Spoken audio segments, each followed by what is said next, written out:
really helps to be tuned in to what kind of point of view the writer is writing from, and whether there is some sort of a bias that could be a problem. Bias is defined as prejudice in favor of or against one thing, person, or group. It's usually in a way that's considered to be unfair. And here's some examples. There was evidence of bias against foreign applicants. They were biased toward young people in recruitment, so they were more likely to hire them. A systematic bias in favor of the powerful. Bias is sometimes used interchangeably with point of view, right? But the latter doesn't have a negative connotation. So let's just look at some mechanics, because I see a lot of problems with this. People get confused when you put that ED on there, for example. So first thing is when you're using bias as a noun, let's just start at this end here. Emily, if you can read aloud. There is a bias towards animal welfare. So you can see that article A lets you know that you've got a noun coming, and so it's a straight bias. Okay. Her bias was evident in the pro-industry statement. Again, that pronoun her tips you off. Now, when you're using bias as a verb, what you should do is look for helping verbs like is, was, and so on. Okay, so that was should tip you off that that ED needs to be on The speaker is biased because she is paid by the leadership. there. Okay? And I quite commonly see this without the ED, so don't let that happen. Okay, when bias is used working as an adjective, it's going to appear before the noun. So in this case, go ahead. This bias Right, so it's coming right before the noun, so you know we've got an adjective in this case, and you also need ED. Okay. When you're looking at an author's point of view, basically everyone who writes has a particular angle from which they're approaching their subject. And you should always consider what the point of view is when an author is saying something. Now, sometimes point of view is subtle and unimportant to the overall piece. Sometimes it's significant. You have to take it into account when you're assessing the validity of the arguments. And we'll look at some specifics of that in a minute. But this is part of what you're going to be doing in your annotated bibliography, is trying to assess the point of view of the person who's writing. Sometimes it's relevant and sometimes it's not relevant. So for example, a particular theoretical framework or model, you'll be learning these in a variety of your classes. For example, a feminist model might be applied to issues of gender inequity historical research. A rhetorical purpose is when you're trying to persuade someone of something. So one example of this is trying to get people to change their behavior. And you want to identify that this author is trying to persuade you of something, if that's what's going on. A practical perspective based on professional experience. For example, a belief that one approach to paid management is more effective than another, or a bias that negatively affects your evaluation of the material. So for example, if someone is making some sort of scientific claim, but then they also reveal that they have the belief that the world is flat, that's going to call into question, trusting their evaluation of other points relating to science. Let's just take a few examples to try to figure out the perspective of the person talking.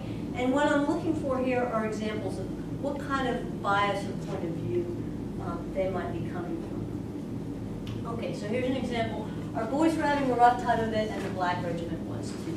What's the point of view of the person writing this?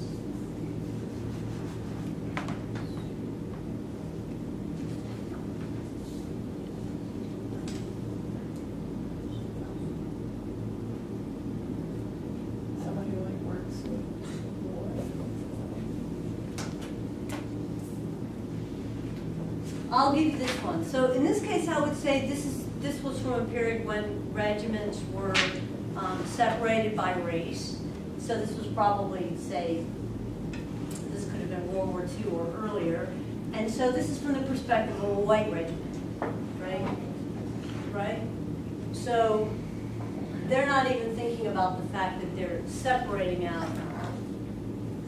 the black regiment as something that's different, right? Here's another example. The colonists carved this great nation out of the wilderness. Okay, so whose point of view is this? What group's point of view? Yeah. Wouldn't it be the colonists? The colonists or people who identify with that group who might be.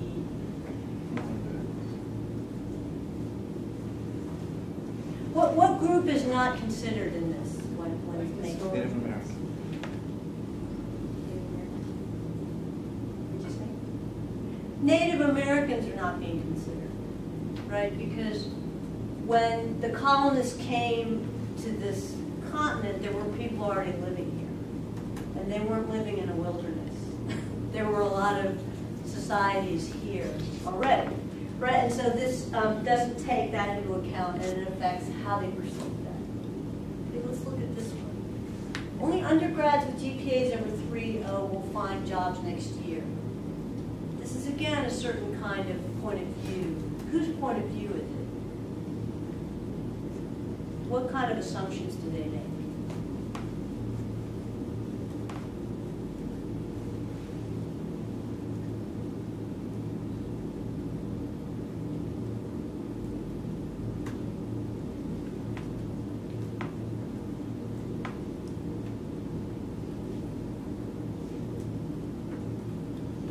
Who is it who's finding jobs next year?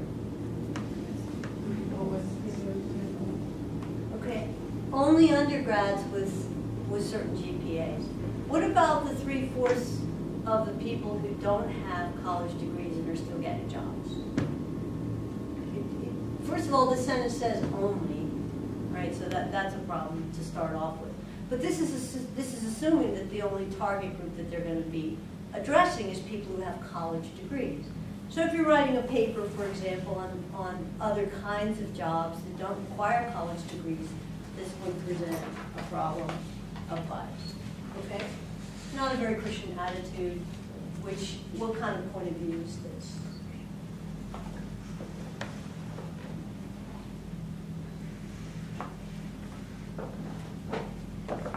Someone that is Christian.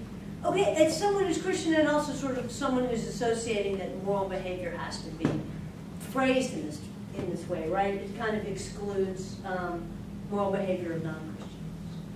Okay, so we have a beautiful daycare center where women can leave their children while they work.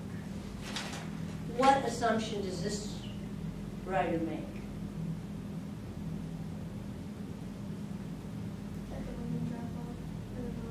Right, that only women are going to be dropping off the kids, when obviously there are a lot of cases where the men are going to be dropping off their children. So this doesn't take that into account. Now, I'm not saying that there's any problem with any of these points of view, but when you're trying to evaluate what are they, you need to be thinking about that. So here's an example of an annotated bibliography writing sample. This is the kind of write-up you could be doing after you've cited your source. This is what you could say. As a renowned ethicist, James Rachels is well positioned to write on animal issues through an ethical lens, but he writes from a strong animal welfare perspective, so his bias must be considered when evaluating his arguments. Some of his arguments are based on facts from the 70s, so they're no longer timely, but many appear still relevant today. So you're talking about timeliness in this case, as well as bias, and it is summarizing in a pretty succinct way who he is and why he's able to write about this subject. Second example, this pro-factory farming website provides basic information about how animals are being maintained, with an emphasis on following legal requirements and maintaining an efficient operation. It's a commercial site rather than an academic one, and it provides some insight into how the industry views the treatment of animals. There's little factual information, however. And the point of view of the site clearly favors the factory farming method of meat production. Right, so this acknowledges both the pros and cons of this source. So if someone's writing a paper opposing factory farming, there may be some benefit to this source in terms of getting certain kinds of information about how the operation of the farm works, but it's not going to be presenting other kinds of information that would be critical, obviously, of that method.